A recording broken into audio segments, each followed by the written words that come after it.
Nah, di sini yang saya mau tekankan adalah passive income. Bapak Ibu kalau menjalankan di sini, Bapak Ibu harus punya dream, yaitu ingin punya passive income. Ya, kalau nggak punya dream itu susah kita untuk maju. Ya, kenapa kita harus punya passive income, Bapak Ibu? Di semua bisnis, kalau entrepreneur, kalau kita pemilik perusahaan, pasti kalau perusahaannya maju ya pasti kita akan punya income dari itunya ya, dari bisnisnya. Tapi kayak saya kemarin saya pebisnis, saya kena dampak dari pandemi gitu ya. Kami loss banyak sekali, hitungannya udah puluhan miliar. Tapi saya berusaha untuk ya sudah berbesar hati. Sambil saya menunggu saya jual saham, investor dan sebagainya, datanglah bisnis kopi ini gitu ya. Jadi bisnis kopi ini kiriman dari Tuhan buat saya gitu ya, supaya saya bisa menjalankan, membantu orang banyak juga gitu ya, supaya mereka bisa survive. Jadi Bapak Ibu, kita kepingin sekali kan, kita untuk mempunyai suatu waktu yang banyak dan uang yang banyak. Bukannya kita materialistis, tapi ini fakta. Ya, fakta Bapak Ibu ya. Artinya, Bapak Ibu harus punya pemikiran, nanti kalau saya udah tua, saya sakit atau ini, bagaimana biaya-biayanya ya.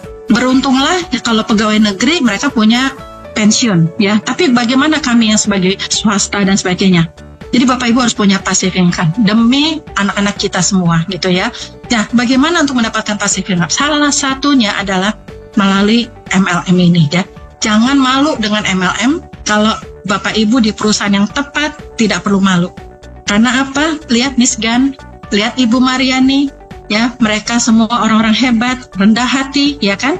Tetapi mereka tetap membantu banyak orang untuk bisa survive ya. Ini sama aja seperti saya bikin usaha. Sama aja, Bapak Ibu masuk ke Swangor, Bapak Ibu adalah pebisnis.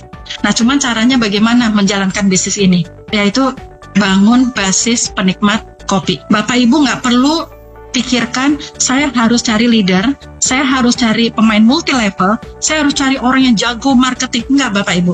Bangunlah basis penikmat kopi. Itu aja, gitu loh. Kenapa? Buktinya di grup saya membina penikmat kopi semua. Memang ada leader, ada juga penikmat kopi.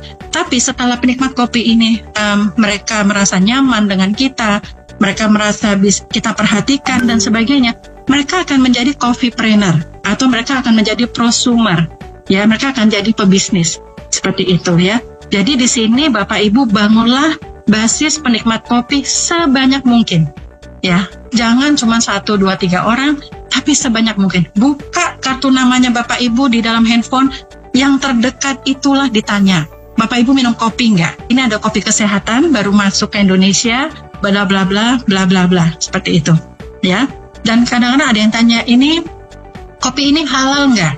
Tentu halal, ya, tentu halal. Karena apa? Kopi ini dikirim dari Malaysia. Malaysia kan negara syariat Islam, ya, seperti itu. Nah, dalam waktu dekat saya dapat bocoran dari manajemen bahwa nanti tahun depan kalau memang ini kerjasamanya sudah sah. Kan kemarin bulan Juni udah ada tanda tangan ya untuk halalnya Malaysia dengan halalnya Indonesia ya gitu.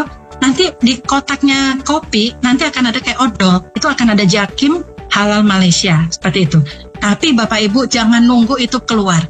Dari sekarang kalau Bapak Ibu ngerasa ini adalah momentum untuk aku sukses, ya Bapak Ibu harus melangkah. Jadikan area Bapak itu semuanya grupnya Bapak. Daftarnya gratis kok. Daftarnya gratis ya. Jadi Bapak Ibu bangunlah basis penikmat kopi. Lalu kalau sudah saya mau memasarkan kopi, saya harus bagaimana? Bagaimana saya bisa mendapatkan income di sini?